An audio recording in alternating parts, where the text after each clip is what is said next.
اور اللہ کی نافرمانی سے بچنے کی کوشش کرے گا۔ اسی لیے اللہ رب العزت نے فرمایا قل ان صلاتی و نسکی و محیای و مماتی للہ رب العالمین، آپ کہہ دیجئے کہ میری نماز اور میری تمام عبودیت کے مراسم، میرا جینا اور میرا مرنا اللہ رب العزت کے لیے ہے جس کا کوئی شریک نہیں۔ اب اس میں نسک کے لفظ قربانی کے ہیں، اس کا مطلب یہ کہ بندگی اور پرستش کی تمام صورتیں جو ہیں ان میں قربانی کا بڑا گہرا عمل دخل ہے۔ اب ماہ سیام کا پورا مہینہ تقویٰ کے حصول کی تربیتی امشاق کرواتا ہے، اور اس میں دوسرے مہینوں کی طرح سب سے زیادہ تربیت ہوتی ہے۔ اب ہمارا معاشرہ تو یہ سمجھتا ہے کہ عید الفطر ماہ رمضان سے نجات کے لیے منائی جاتی ہے، نہیں، یہ تو الوداعی سلام ہوتا ہے۔ اب جس شخص نے پابندی کے ساتھ نمازیں ادا کی، مساجد میں آتا جاتا رہا، اللہ اکبر، اسے ماہ رمضان کے جانے کا دکھ ہوتا ہے۔ جیسے ہی ماہ رمضان کا آخری عشرہ آتا ہے، عید الفطر ہوتی ہے، تو بعد میں نمازیوں کا ہجوم کم ہوتا چلا جاتا ہے۔ ہم یہ سمجھتے ہیں کہ نمازیں صرف رمضان کے لیے ضروری ہیں، باقی دنوں کے لیے نہیں، حالانکہ نماز، رمضان، قرآن اور رمضان آپس میں لازم و ملزوم ہیں۔ اللہ رب العزت نے جیسے کہ فرمایا شہر رمضان الذی انزل فیہ القرآن ھدی للناس وبینات من الھدی والفرقان، رمضان وہ ماہ مبارک جس میں قرآن نازل کیا گیا جو انسانوں کے لیے سراسر ہدایت ہے اور ایسی واضح تعلیمات پر مشتمل ہے جو راستہ دکھانے والی اور حق و باطل کا فرق بیان کرنے والی ہیں۔ معزز سامعین و سامعات، ان آیات پر غور و فکر کرنے کی ضرورت ہے۔ اللہ رب العزت نے یہ کتاب بنی نوع انسان کی ہدایت کے لیے، رہنمائی کے لیے ایک ذریعہ اور ایک وسیلہ بنایا ہے۔ اب قرآن صرف عربوں کے لیے نہیں آیا، صرف عجم کے لیے نہیں آیا، مخصوص کسی قوم کے لیے نہیں آیا، اور نہ ہی صرف امت مسلمہ کے لیے نازل کیا گیا، نہیں، یہ پوری انسانیت، پوری انسانی برادری کی ہدایت، اصلاح اور بہتری، فلاح اور کامیابی کی ضمانت لے کر آیا ہے۔ اور اس حقیقت کا اگر ہم ادراک کر لیں تو ایک اور حقیقت کھل کر سامنے آ جاتی ہے کہ صرف ایمان والے ہی اس کے وارث نہیں ہیں، بلکہ ہاں ان پر زیادہ ذمہ داری عائد ہوتی ہے کہ وہ قرآنی تعلیمات کو نہ صرف عام کریں بلکہ سمجھیں، قرآن کے تقاضوں کے مطابق اپنے آپ کو ڈھال لیں، اپنے روز و شب قرآنی تعلیمات کے مطابق بسر کریں۔ جب وہ یہ ذمہ داری جو ان پر عائد ہوئی وہ ادا کرتے ہیں تو گویا اللہ رب العزت کی اطاعت کا ایک عملی نمونہ پیش کیا جاتا ہے۔ معزز سامعین و سامعات، سادہ لفظوں میں ہم یہ کہیں گے کہ خدا کی طرف سے جو امانت دی گئی ہے، یعنی قرآن، جو شخص نہ اس کو سمجھے، نہ اپنے عمل میں اتارے اور نہ اس سے اپنے احوال کی اصلاح کرے، یہ امانت تھی، گویا اس نے امانت کے اندر خیانت کر دی۔ اب اس خیانت کی وجہ سے اس سے پوچھ گچھ تو ہوگی، ٹھیک ہے نا، پوچھ گچھ تو ہوگی نا۔ اب پوری انسانی برادری کی ہدایت سے محرومی اور پھر اس کے نتیجے میں جو معاشرے میں برائیاں پھیل رہی ہیں، ظلم و جبر، قتل و غارت، بدامنی، بد چلنی، بے حیائی، فحاشی اور ریانی اور نہ جانے کیا کیا خرافات، کیا کیا برائیاں معاشروں میں جنم لے رہی ہیں، خصوصاً امت مصطفیٰ میں، مسلم معاشرے میں جتنی بھی برائیاں پنپتی ہیں، جنم لیتی ہیں، وہ صرف اس وجہ سے ہیں کہ ہم قرآن سے دور ہیں۔ اگر قرآن کو سمجھا ہوتا، قرآن کے تقاضوں کو سامنے رکھا ہوتا، قرآن کے مطابق اپنے روز و شب گزارے ہوتے، تو یقیناً مسلم معاشرہ ایک مصطفی اور مرتضوی معاشرہ تشکیل پاتا۔ یہ معاشرتی برائیاں صرف اس وجہ سے ہیں کہ قرآن سے دوری ہے۔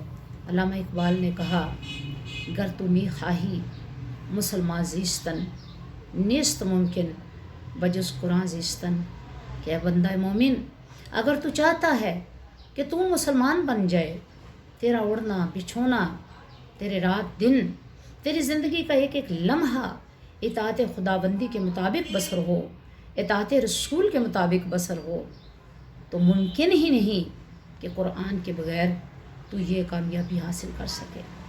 اگر تو چاہتا ہے کہ تجھ سے تیرا رب اور اس کا حبیب راضی ہو جائے، تو پھر تمہیں قرآن کو اپنی زندگی کا مقصد، اپنی زندگی کا جو ٹارگٹ ہے وہ بنانا ہوگا۔ جب تو بنا لے گا تو پھر تو نے قرآن کا حق ادا کر دیا۔ اسی لیے اللہ رب العزت نے فرمایا کہ اے امت مصطفیٰ، تم وہ بہترین امت ہو جو لوگوں کی طرف بھیجے گئے۔ کنتم خیر امت اخرجت للناس تأمرون بالمعروف وتنہون عن المنکر وتؤمنون باللہ۔ اے اہل ایمان، تم وہ بہترین گروہ ہو جسے انسانوں کی اصلاح و ہدایت کے لیے بھیجا گیا ہے۔ تم نیکیوں کا حکم دیتے ہو، بدی سے روکتے ہو، اور اللہ پر ایمان رکھتے ہو۔ قرآن پاک میں اللہ تعالیٰ نے امت مسلمہ کو سیادت، قیادت اور امانت کا مقام اور مرتبہ عطا کیا تھا، مگر امت نے اپنی نافرمانیوں اور عدم اطاعت سے یہ مقام کھو دیا۔ ہدی للناس کے بعد یہ کتاب ہدایت اور رہنمائی کے واضح اصولوں اور راہ راست دکھانے والی اور حق و باطل میں فرق کرنے والی صفات کی حامل کتاب ہے۔ معزز سامعین و سامعات، جب ایسی کتاب بنی نوع انسان کو پیش کی گئی، نہ کوئی اس میں ابہام ہے، نہ شک ہے، اس کی تعلیمات واضح ہیں، تو پھر عمل کرنے میں ہچکچاہٹ کیوں؟ عمل کرنے میں سستی کیوں؟ آج ماہ رمضان میں اس کی تلاوت ہم بڑے غور و غوص سے اور شوق سے کرتے ہیں اور بڑے جذبے کا مظاہرہ کرتے ہیں۔ اس کو سمجھنے، غور و فکر کرنے اور تدبر کرنے اور اس کے مطابق اپنی انفرادی اور اجتماعی زندگی گزارنے کے لیے ہم تیار نہیں ہیں۔ سمجھتے تو ہیں، قرآن کلاسوں میں بھی جاتے ہیں، قرآن فہمی بھی حاصل کرتے ہیں، دورہ قرآن بھی ہوتے ہیں، آپ جانتے ہیں جگہ جگہ ہوتے ہیں، لیکن کیا وجہ ہے کہ سال ہر سال دورہ قرآن ہونے کے باوجود ہمارے معاشرے سے برائیوں کا خاتمہ نہیں ہوتا۔ ہمارے معاشرے میں برائیاں دن بدن بڑھتی چلی جا رہی ہیں۔ صرف یہ وجہ ہے کہ ہم نے قرآن کو سمجھ تو لیا، لیکن سمجھنے کے بعد اس کی انفرادی اور اجتماعی زندگی اس کے مطابق گزارنے کے لیے تیار نہ ہوئے۔ پھر اس کتاب کے ایک اور صفت یہ بھی بتائی گئی جس کی زندگی میں بار بار ضرورت پیش آتی ہے، اور وہ ہے حق و باطل کو پرکھنا، کھرے اور کھوٹے کی پہچان کرنا، سونے اور تانبے میں فرق جاننا، اور وہ کسوٹی مسلمان کو قرآن پاک کی صورت میں عطا کی گئی ہے۔ قرآن سچ کا پیغمبر ہے، قرآن حق کا پیغمبر ہے، قرآن سچی بات کا پیغمبر ہے، کھوٹے اور کھرے کو الگ دکھا دیتا ہے۔ دنیا میں جو مختلف نظریات، جو اصول، جو ضوابط، جو سسٹم آف لائف اس کے سامنے آ جاتے ہیں، تو ان سب کو چاہیے، انسان کو چاہیے کہ وہ قرآن کی کسوٹی پر پرکھے کہ آیا میرے لیے نظام زندگی کون سا بہتر ہے، میں کس کو اپناؤں کہ کامیابی حاصل کر لوں۔ یہ صرف اور صرف قرآنی تعلیمات اور قرآنی ہدایت پر ہی مبنی ہے۔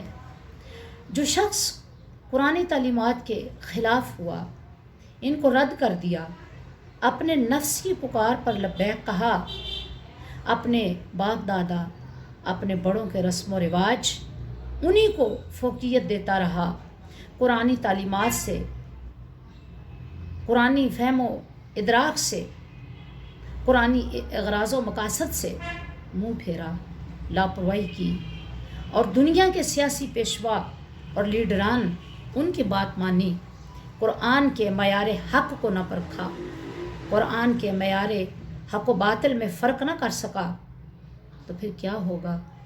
قرآن اس کے لیے باعث نجات نہ ہوگا بلکہ باعث عذاب ہوگا۔ قرآن پاک کو ثواب کے لیے پڑھ لینا، بے شک قرآن کو دیکھنا، قرآن کو چھونا، قرآن کو پڑھنا عبادت ہے، لیکن قرآن کو سمجھ کر اس کے معانی پر غور و فکر کرنا، تدبر و تفکر کرنا، یہ سب سے بڑی عبادت ہے۔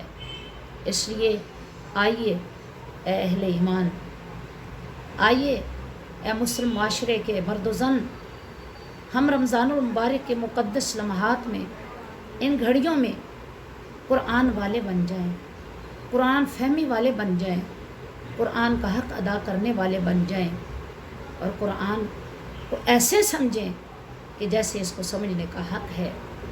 قرآن کی تعلیمات سے، قرآن کی رہنمائی سے محروم نہ ہوں۔ اگر محروم ہو گئے تو پھر غیر اسلامی نظریات سے ہم مرعوب ہو جائیں گے، دنیا دار ہی رہ جائیں گے۔ عملی زندگی میں ہم قرآن کی بالادستی کو نہ اپنا سکیں گے۔ نتیجہ کیا ہوگا کہ قرآن کی برکات، قرآن کی فیوزات، قرآن سے اصلاح، قرآن سے ہدایت وہ نصیب نہ ہو سکے گی۔ معزز سامعین و سامعات، اللہ رب العزت نے سورہ اسراء میں فرمایا لِتَقْرَأَهُ عَلَى النَّاسِ عَلَى مُقْسٍ، یعنی ہم نے قرآن کو اتارا ہے تاکہ آپ اسے وقتاً فوقتاً اطمینان سے پڑھیں۔ مطلب یہ کہ قرآن صرف رمضان میں پڑھنے کے لیے نازل نہیں کیا گیا، بلکہ پوری زندگی میں، پوری زندگی کے شب و روز میں قرآن کا بندہ مومن کے ساتھ ساتھ رہنا ضروری ہے۔ ہاں یہ ہے کہ جب انسان کی طبیعت اکتاہٹ محسوس کرے تو اس وقت قرآن کو نہ پڑھے۔ جس وقت طبیعت قرآن کو سمجھنے کی طرف مائل ہو، مستعد ہو، تو اسی وقت اس کی تلاوت کی جائے۔ بے دلی، لاپرواہی اور بوجھل پن کے ساتھ معزز سامعین و سامعات قرآن کی تلاوت نہ کی جائے، قرآن فہمی کی کلاس میں نہ جایا جائے۔ پہلے قرآن کو رشد و ہدایت کا ذریعہ سمجھ کر اس پر ایمان لا کر اس کے قریب ہوا جائے۔ جب ہم قریب ہوں گے تو انشاءاللہ قرآن ہماری سمجھ میں آئے گا، آسان لگے گا، اور پھر اس پر عمل کرنا ہمارے لیے اور آسان ہو جائے گا۔ یہ رمضان المبارک، یہ ماہ سیام ہم سے تقاضا کرتا ہے کہ ہم دنیوی امور کے انجام دینے کے ساتھ ساتھ قرآن فہمی کی طرف آئیں، قرآن کو سمجھنے کی طرف آئیں، قرآن کی دعوت پر لبیک کہتے ہوئے قرآن کی ہدایت سے بھرپور استفادہ کریں۔ اور ایسی صورتحال میں جب کہ مغربی نظام اسلام کے ساتھ برسر پیکار ہے، اسلامی نظریات کو جھٹلانا چاہتا ہے، قرآنی تعلیمات کو ختم کرنا چاہتا ہے، مسلم معاشرے کی وجود کو ختم کرنا چاہتا ہے، مسلم معاشرے میں اسلامی روایات کو دفن کرنا چاہتا ہے، تو ایسی صورتحال میں اور اس دور پر فتن میں قرآن کا سمجھنا، قرآن کا فہم حاصل کرنا، قرآن کے علوم پر گرفت کرنا، یعنی قرآن کی علوم پر ایکسپرٹ ہونا، ماہر قرآن ہونا بہت ضروری ہے۔ اور ضروری ہے کہ ہم اس پیغام کو اپنی نسلوں میں بھی منتقل کریں۔ جب تک ہم قرآن کے قریب نہ ہوں گے، کبھی بھی ہم اپنی نسلوں میں قرآن کا پیغام نہیں دے سکتے اور ان کو قرآن کے قریب نہیں کر سکتے۔ قرآن کے قریب ہونے کے لیے سب سے پہلے ہمارا قرآن سے قریب ہونا ضروری ہے۔ امید کرتے ہیں کہ انشاءاللہ ہم ماہ سیام میں، ماہ رمضان میں مرد و زن قرآن فہمی کی کلاسوں میں شامل ہو کر قرآن کے نور سے نہ صرف اپنے سینوں کو مزین کریں گے بلکہ اپنی پوری زندگی میں اسلامی تعلیمات کے نور کو بھرتے ہوئے اپنی شخصیات کو سنوارنے کی، اپنے اخلاقیات کو سنوارنے کی، اپنے شب و روز کو سنوارنے کی اور اطاعت خداوندی اور اطاعت رسول کے مطابق اپنے آپ کو ڈھالنے کی کوشش کریں گے۔ اللہ رب العزت ہم سب کی اس عظیم مقصد کے حصول میں مدد فرمائیں اور ہمیں قرآن کی تعلیمات کو سمجھنا، ان پر عمل کرنا آسان فرما دیں۔ السلام علیکم ورحمۃ اللہ وبرکاتہ۔